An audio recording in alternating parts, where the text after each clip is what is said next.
Olá, sejam bem-vindos a mais uma aula de Ciências Naturais e Cidadania, esta que é a nossa última aula deste ano letivo. Então, e o que é que nós trazemos na última aula, Marta? Olha, vamos corrigir os dois desafios que ficaram por corrigir ainda, que é o desafio da aula de Ciências e o de Ciências e Cidadania. Vamos começar pelo de Ciências.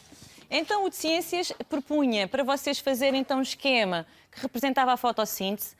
Nós trouxemos aqui um esquema que foi feito também por um aluno, em que representou aqui os sais minerais e a água que é absorvida através da raiz.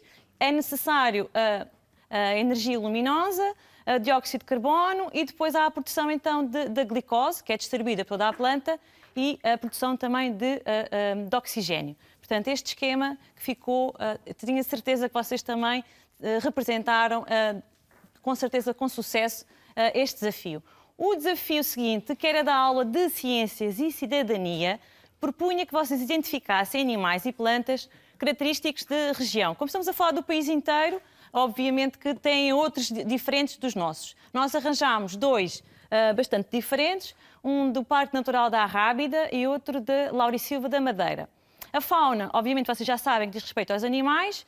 No Parque Natural da Arrábida temos então raposa, javali, coelho bravo, podiam ser outros quaisquer. E na Laurisilva tínhamos tentilhão, morcego e caracol. A flora diz respeito às plantas e trouxemos então para o Parque Natural da Arrábida o carvalho português, oliveira e orquídeas, na Laurisilva, loureiro, sabugueiro e orquídeas da serra. Portanto, estes são os três exemplos e arranjámos duas situações para corresponder a Portugal inteiro. O que é que nós vamos falar hoje? Hoje iremos falar então das perturbações no equilíbrio dos ecossistemas. Já falámos aqui muitas vezes relativamente a este tipo de perturbações quando falámos da água e do ar. Hoje vamos ver assim no geral que tipo de consequências é que poderá existir ou influenciar o equilíbrio dos ecossistemas. Quais são os subtemas? Então, vamos falar, para fazer o enquadramento da constituição da atmosfera terrestre, vamos falar da camada de ozono, das chuvas ácidas, efeito de estufa e o aquecimento global e as suas consequências. Então, vamos ver, para começar, uma pequena introdução sobre a atmosfera, para vocês também se relembrarem dessa aula que já foi dada anteriormente. Vamos então estar atentos ao próximo vídeo. Condições favoráveis à vida na Terra. Até ao momento, o nosso é o único planeta conhecido em que sabemos existir vida. Desde há cerca de 3.600 milhões de anos, a vida na Terra tem vindo a evoluir e a prosperar graças a um conjunto de características muito especiais. Uma delas é o facto de o nosso planeta apresentar atmosfera, ou seja, uma camada de gases que o envolve. A nossa atmosfera permite reduzir as amplitudes térmicas graças ao efeito de estufa, mantendo a temperatura à superfície relativamente amena. Além disso, funciona como escudo protetor contra a queda de corpos celestes, como meteoritos, asteroides e pequenos cometas. Durante a sua aproximação, na fricção com as partículas dos gases atmosféricos, a maioria destes corpos entra em combustão e desintegra-se antes de atingir a superfície terrestre. Esta atmosfera só existe porque o nosso planeta tem dimensão e massa suficientes para exercer uma força gravítica que prenda os gases. Caso contrário, escapariam para o espaço, como aconteceu na formação de planetas de menores dimensões.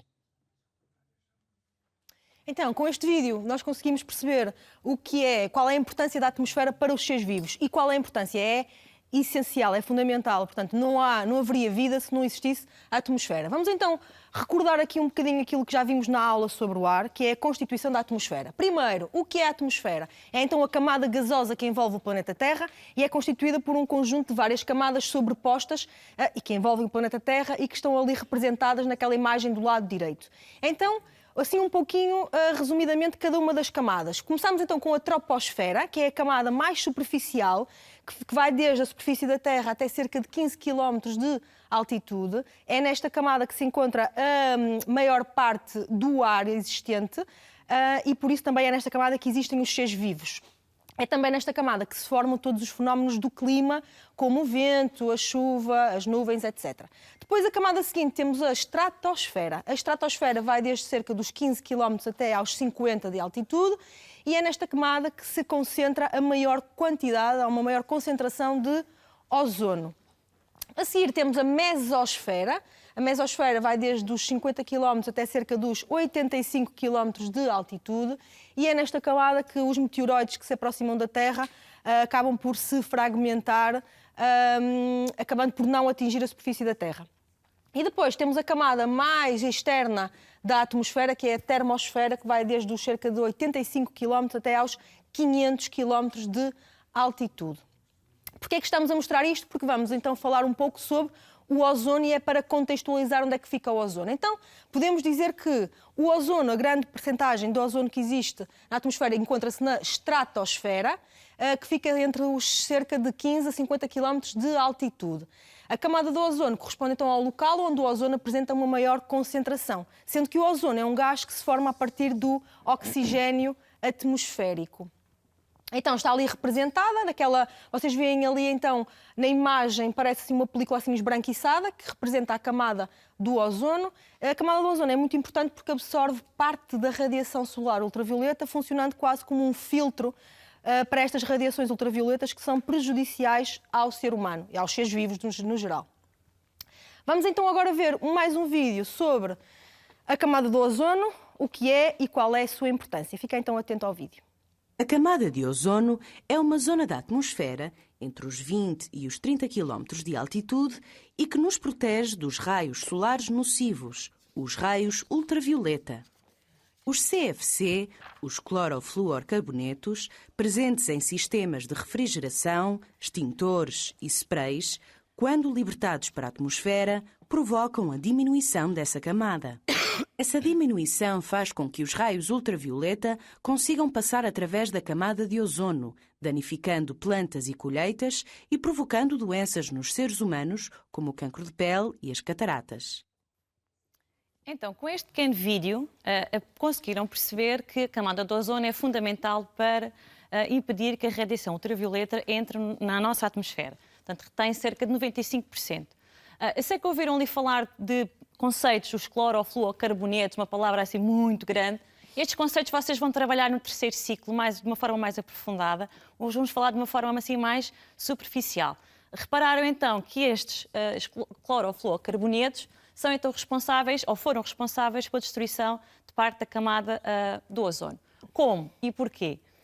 Porque eram nos anos 30, foi quando foi iniciada a sua produção, eles eram fáceis de produzir e eram baratos. O que é que acaba por acontecer? Eram utilizados, tinham várias utilizações, nomeadamente eram utilizados em aparelhos de ar-condicionado e frigoríficos, nas latas de spray, como agentes de limpeza, extintores de fogo, formação de espumas. Reparem que, após a sua formação, reparem ali no gráfico, que a sua utilização foi muito utilizada, digamos assim. Agora passa aqui a expressão utilização utilizada.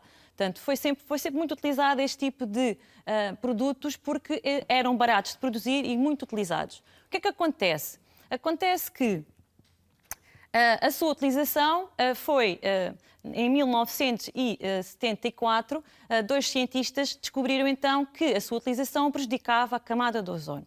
E isso fez com que, em 1987, fosse assinado um protocolo, que é o Protocolo de Montreal, em que os países desenvolvidos comprometeram-se a eliminar progressivamente as emissões dos CFCs, lá está, clorofluorcarbonetos.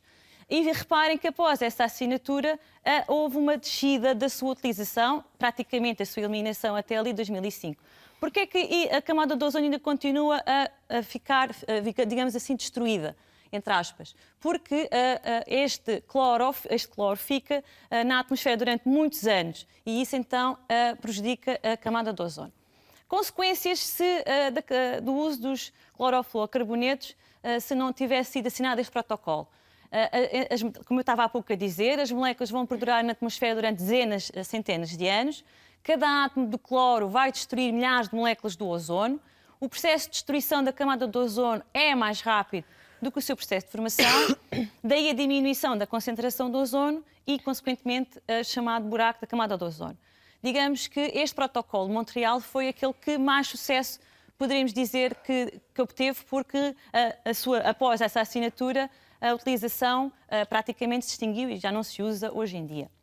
O que é que acaba por acontecer aqui? E temos aqui o exemplo da Antártida. E reparem aqui na evolução dos anos.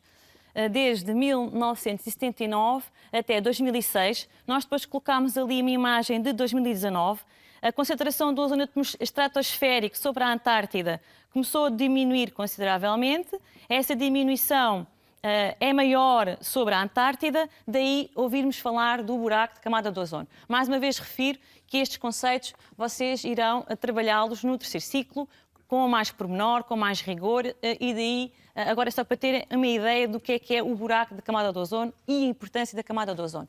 Vamos fazer um exercício sobre verdadeiro e falso. Eu vou lendo as questões e vocês aí em casa vão respondendo à medida que eu vou lendo. Vamos então começar. À medida que diminui a camada de ozono, diminui a quantidade de radiações ultravioleta que atinge a superfície da Terra. Esta afirmação é então falsa. Como vocês, tenho a certeza que em casa souberam responder. Dependendo da sua localização na atmosfera, o ozono pode ser benéfico ou prejudicial para a vida na Terra, pois esta afirmação é verdadeira. A destruição da camada de ozono pode provocar problemas oculares e cancro na pele, entre outros. Vocês no vídeo viram isto e, portanto, esta afirmação é verdadeira. Os efeitos do buraco da camada de ozono só se fazem sentir sobre a Antártida. Esta afirmação é falsa. Vê-se em isto acontece em todos os locais, mas é mais, obviamente, evidente sobre a Antártida e é sobre a Antártida que vocês têm realmente ouvido falar sempre. Vamos então agora ver um vídeo... Chuva limpa! Ai, peço perdão. Um vídeo ainda sobre a chuva ácida e qual as suas consequências. Vamos então começar por ver o vídeo. Chuva limpa, chuva suja. Olá, Cósmico, está aqui. Um balde de água da chuva, como pediste. Obrigado, Bit. É o último ingrediente que preciso para as baterias do meu foguetão. Água pura. Água pura? Atenção! Se isso é água da chuva, tens de ter cuidado. Pode ser chuva ácida e estragar a tua nave. Ó Cassiopeia, a chuva ácida aparece por causa da poluição e aqui no bairro não há poluição. As fábricas e os carros queimam combustíveis e libertam gases que envenenam o ar. Esses gases podem ser transportados pelo vento e percorrer milhares de quilómetros. E depois misturam-se na chuva, transformando a água da chuva numa água mais ácida que depois cai em qualquer lado. Se isso for chuva ácida, pode corroer o metal do teu foguetão, tal como acontece nos monumentos de calcário. A chuva ácida contamina o solo, as plantações, os rios, os lagos. Quer dizer que não posso usar esta água no meu foguetão? Depende. Podemos fazer uma experiência para ver se essa água é pura. Colocamos em 2 recipientes pó de giz. Depois colocamos por cima do pó de giz 1 uma gota de água destilada e por cima do pó de giz 2 uma gota de água da chuva que o Bit trouxe. O giz que tem água da chuva está a efervescer. Isto acontece porque a chuva contém ácido que reage ao entrar em contacto com o pó de giz, provocando um desgaste nas suas partículas. Xiii, isso é mau. Quer dizer que a chuva que cai cá no bairro é ácida. Pois, evitar que isto aconteça depende de todos. Podemos andar mais a pé, de autocarro ou de metro, assim reduzimos a quantidade de carros. E podemos evitar incêndios limpando as matas e assim reduzimos o monóxido de carbono na atmosfera. Pois, mas agora tenho outro problema. Onde é que eu vou arranjar água pura para as baterias do meu foguetão? Que tal usares a água destilada que usamos para a experiência? Aqui no armário tem uma porção delas. Se eu soubesse, não me tinhas convencido a ir lá fora apanhar com chuva ácida. Então, através deste vídeo, ficamos a saber o que é chuva ácida e como se forma a chuva ácida. Considera-se chuva ácida quando a precipitação tem um pH, digamos assim, um nível de acidez inferior a 5,6. Pensem quase como uma solução assim avinagrada, a chuva ácida. Então, como é que a chuva ácida se forma? Temos ali uma imagem que representa então a formação assim muito simplificada de chuva ácida.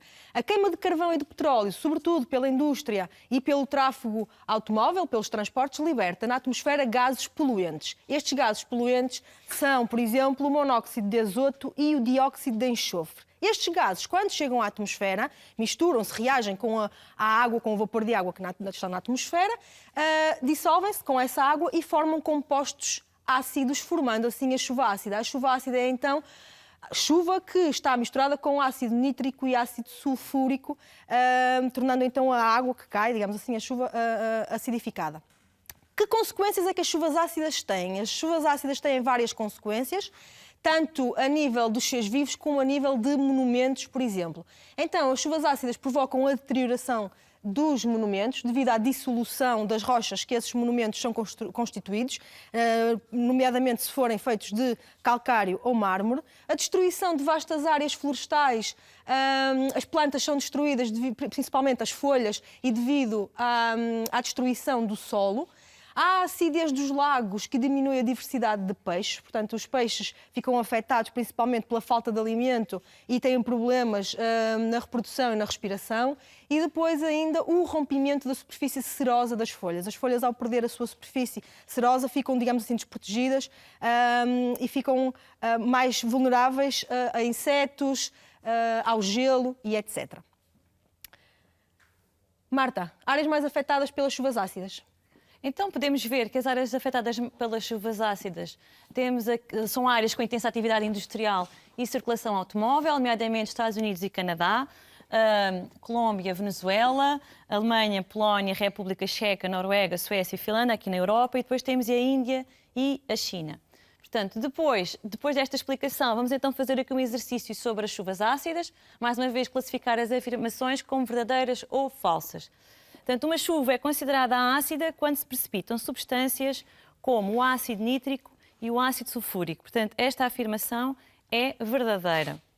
Cá está, ácido nítrico, ácido sulfúrico, vocês vão, no terceiro ciclo, falar sobre estes conceitos, está bem? A desflorestação é uma das causas das chuvas ácidas, pois não, esta afirmação é falsa, é uma consequência. A degradação de monumentos é uma das manifestações dos efeitos das chuvas ácidas. Uma afirmação verdadeira. A chuva ácida forma-se pela junção de ácido sulfúrico e ácido nítrico com a água, pois esta afirmação é, então, falsa. Outro exercício sobre as chuvas ácidas. Aqui é para assinalar a opção correta. Uma das medidas de prevenção das chuvas ácidas é incentivar a reflorestação, colocar filtros nas chaminés das fábricas, incentivar a circulação automóvel ou incentivar a agricultura tradicional. Portanto, a afirmação correta é colocar filtros nas chaminés das fábricas. Exercício seguinte, para prevenir as chuvas ácidas deve-se apostar nas energias vermelhas, utilizar combustíveis com alto teor de enxofre, utilizar o transporte privado em vez do público ou diminuir o consumo de energia. O que é que vocês acham que é correta? Pois é, diminuir o consumo de energia, exatamente. Então, depois falar das chuvas ácidas da camada do ozono, vamos ver então e falar um pouco sobre o efeito estufa. Será que o efeito estufa é prejudicial? Será que é benéfico? Vamos ver então a sua importância. Importância do efeito de estufa. Já ouviste falar num processo chamado efeito de estufa? O mais certo é a resposta ser sim. Mas afinal, o que é o efeito de estufa? A temperatura à superfície do planeta depende da energia que nos chega do Sol. O efeito de estufa é um processo natural no qual parte dessa energia é absorvida por determinados gases. Como consequência, o calor fica retido, não sendo libertado para o espaço. Para perceberes a importância do efeito de estufa, vamos observar o exemplo de Mercúrio, o planeta mais próximo do Sol e desprovido de atmosfera. A face que está voltada para o Sol recebe a sua radiação, chegando a atingir temperaturas de 470 graus centígrados. No entanto, como essa energia é totalmente perdida para o espaço, a face contrária apresenta temperaturas na ordem dos 173 graus negativos. Comparando com um planeta que apresenta o efeito de estufa, como por exemplo a Terra, observamos que da energia que nos chega a partir do Sol, apenas uma parte é perdida para o Universo. Essa energia armazenada faz com que a diminuição da temperatura da outra face seja muito reduzida. Desta forma, o efeito de estufa torna as noites mais amenas. Hoje em dia tem-se falado muito do efeito de estufa e do aquecimento global. Mas afinal, o efeito de estufa é bom ou mau? O efeito de estufa é um processo essencial para a vida do nosso planeta. No entanto, devido à poluição, têm sido libertadas grandes quantidades de gases que aumentam o efeito de estufa. Por esse motivo, o aumento do efeito de estufa está a levar a um aumento da temperatura global da Terra e consequentes alterações climáticas.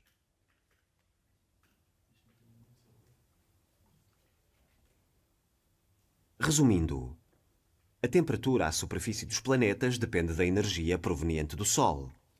O efeito de estufa é um processo que ocorre quando uma parte da energia do Sol, emitida pela superfície terrestre, é absorvida por determinados gases presentes na atmosfera. Assim, o calor fica retido, não sendo libertado para o espaço, tornando as noites mais amenas. A emissão de gases poluentes com efeito de estufa está a aumentar a temperatura do planeta. Então, com este vídeo, nós ficamos a saber que o efeito de estufa é um processo natural e que é essencial à vida na Terra, que se não houvesse efeito de estufa, não haveria seres vivos na Terra. Mas também que o efeito de estufa pode acabar por ser prejudicial quando está aumentado devido à poluição. Então, vamos sistematizar aqui as ideias e vamos então organizar a informação. Primeiro, o que é o efeito de estufa? Qual é a definição de efeito de estufa? O efeito de estufa é a capacidade que a atmosfera tem para reter o calor do Sol, tornando a superfície da Terra num lugar confortável para a vida.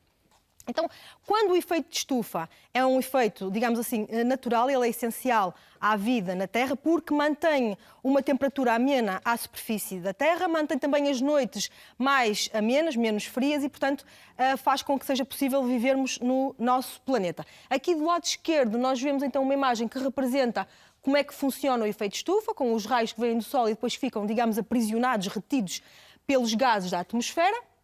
Do lado direito, vemos então uma imagem de uma estufa. Porquê?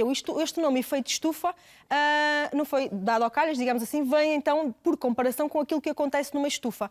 Ali naquela imagem do lado direito, vocês veem então que a estufa aqui representa o planeta Terra, digamos assim, e as paredes transparentes representam os gases da atmosfera que retêm o calor no interior da estufa. É um bocadinho também o fenómeno que acontece, por exemplo, num carro, quando deixamos um carro fechado estacionado ao sol, quando entramos dentro do carro, a temperatura lá dentro está muito superior à temperatura cá fora, também porque o calor ficou aprisionado lá dentro, digamos assim. Então, como eu já disse, o efeito de estufa é um fenómeno natural que tem como consequência o aquecimento do planeta, que possibilita a vida no planeta, e este aquecimento é devido à absorção de calor pelos gases de efeito de estufa, os chamados GEE. Estes gases são principalmente o vapor de água, o metano e o dióxido de carbono, sendo que destes três o dióxido de carbono é o gás com maior, o que faz mais efeito de estufa. Nesta imagem nós vemos então aquilo que acontece no efeito de estufa, vocês veem três setas, são as três etapas, digamos assim, dos acontecimentos. Na setinha 1 representa então, a seta 1 representam as radiações solares que penetram na atmosfera e aquecem a superfície terrestre. Depois, a setinha 2 é a superfície terrestre irradia calor para a atmosfera e parte deste calor escapa para o espaço. E na seta 3, alguns gases existentes na atmosfera absorvem parte do calor irradiado, originando então o efeito de estufa. Obviamente que quantos mais gases houver na atmosfera, maior vai ser a retenção de calor, maior vai ser o efeito de estufa, digamos assim. Temos então um fenómeno que é o chamado de efeito de estufa excessivo. O que é que acontece? Devido à acumulação de gases poluentes na atmosfera, à libertação de muitos gases poluentes para a atmosfera, decorrentes das atividades humanas, como a indústria, como o tráfego automóvel, como já aqui falámos noutras aulas, há mais gases então na atmosfera e se há uma maior quantidade de gases vai haver uma maior retenção de calor na atmosfera. Este fenómeno é chamado de efeito de estufa excessivo, que leva ao aquecimento global do planeta, que é o aumento da temperatura média da atmosfera. Naquelas duas imagens que ali vêem, temos uma comparação entre, do lado esquerdo, o efeito de estufa natural, do lado direito, o efeito de estufa aumentado. O que é que vocês veem? Veem então que os raios solares que chegam à Terra, digamos assim, há uma parte desses raios solares, uma parte desse calor que é libertado para o espaço. Do lado esquerdo, a maior parte dos raios do calor é libertado para o espaço e uma pequena parte, só uma setinha, não sei se reparam, é que está a voltar para baixo para a Terra. É o calor que fica retido pela atmosfera. Temos a chamar a atenção que está ali no meio dióxido de carbono, vapor de água e metano, porque são os gases com efeito de estufa. Do lado direito temos uma imagem que representa um efeito de estufa aumentado. Até podem reparar que aquela barra à volta do planeta Terra, que representa a atmosfera e os gases com efeito de estufa, está mais avermelhada para mostrar que retém mais calor. Portanto, havendo uma maior quantidade de gases, há uma maior retenção de calor. E o que é que vocês veem então nas setinhas? Que há pouco calor, são pouquinhas as setas de calor que é libertado para o espaço e que a maior parte do calor que chega do Sol fica retido pela atmosfera. Okay? Levando então a este problema que é o aquecimento global do planeta. Sobre isto, vamos fazer então um exercício de verdadeiro e falso, mais um. Vão tentando aí em casa jogar entre aspas, responder ao mesmo tempo que eu, enquanto eu vou lendo, ok? Então, os CFC, o dióxido de carbono e o hélio são os principais gases responsáveis pelo efeito de estufa. Isto será verdade ou falso? Isto é falso. Não são estes os gases com efeito de estufa, ok? Do lado direito, o aumento dos gases responsáveis pelo efeito de estufa tem como consequência o aquecimento global e o degelo dos glaciares. Sobre esta parte do degelo vamos falar a seguir. Isto é verdadeiro. O aumento do efeito de estufa tem como consequência a diminuição da temperatura média da Terra. Diminuição? Não, é falso, é o aumento. E o principal gás de efeito de estufa é o dióxido de carbono. Esta afirmação é verdadeira. Consequências do aquecimento global. Marta, queres falar aos nossos alunos? Sim, pode ser. Aliás, estas consequências já são consequências que nós já falámos aqui em várias aulas, do ar, da água, acabam por ser comuns, nomeadamente o degelo das calotas polares, a subida do nível da água do mar, a alteração e destruição de habitats, longos períodos de seca, inundações, que poderão depois toda esta, como é que eu ia dizer, toda esta envolvência poderá então levar à extinção das espécies. Como é que podemos combater então o aquecimento global? Em Paris, em 2016, foi então assinado este acordo, o Acordo de Paris, por 195 países que se comprometeram a diminuir a emissão do GE, ou seja, gases responsáveis pelo efeito de estufa, para combater o aquecimento global. Reparem que, apesar de ter sido assinado em 2016, ainda se verifica ali uma subida, mas temos que querer e acreditar que irá ter também aqui consequências positivas relativamente ao nosso planeta. Medidas para combater o aquecimento global, que vocês também já conhecem, que também já trouxemos aqui quando falámos de outros temas, nomeadamente da água e do ar. Lá estou aqui a falar nomeadamente da cidadania. Usar transportes não poluentes, diminuir as emissões de metano, resultantes então ali do processo digestivo dos bovinos, digamos assim, utilizar fontes de energia renovável, prevenir os incêndios, reutilizar e reciclar. Se conseguirmos prevenir os incêndios, não precisamos de reflorestar. Portanto, esta é realmente aquelas medidas individuais e coletivas que todos devemos, então, aqui fazer. Se calhar era melhor, em vez de fazermos aqui este exercício, passarmos, então, para o recorde, nomeadamente aqui que a nossa aula está um bocadinho quase a terminar. Não sei se queres falar aqui do recorde, Márcia? Então, na aula de hoje, o que é que nós vimos? Perturbações no equilíbrio dos ecossistemas. Estas perturbações resultam ali vêm ali quatro conceitos: chuvas ácidas, poluição atmosférica, destruição da camada do ozono e o aquecimento global. A poluição atmosférica, como já falámos na aula também do ar, resulta da emissão de gases, chamados gases poluentes, como, por exemplo, dióxido de carbono, dióxido de enxofre, metano e os CFCs. E estes, principalmente aqueles três primeiros, são designados de gases com efeito de estufa e, portanto, se são gases com efeito de estufa, provocam o efeito de estufa. A destruição da camada do ozono resulta da emissão de CFCs. E depois temos o aquecimento global. O aquecimento global resulta do aumento do efeito de estufa, que é provocado, lá está, pelos GEE, pelos gases com efeito de estufa. E o aquecimento global ainda consiste no aumento da temperatura média da atmosfera. Temos então assim a nossa síntese final. Bom, ainda temos tempo então para fazer este exercício? Sim, vamos então fazer. Então vamos fazer uma síntese de tudo. O dióxido de carbono é o principal causador deste fenómeno. Será o efeito de estufa, as chuvas ácidas ou a camada do ozono? O que é que vocês acham? É o efeito de estufa. A sua redução reduziu a nossa proteção em relação à radiação ultravioleta. Qual é que será o fenómeno que nos estamos a referir? Efeito de estufa, chuvas ácidas, camada do ozono? É isso mesmo, camada do ozono.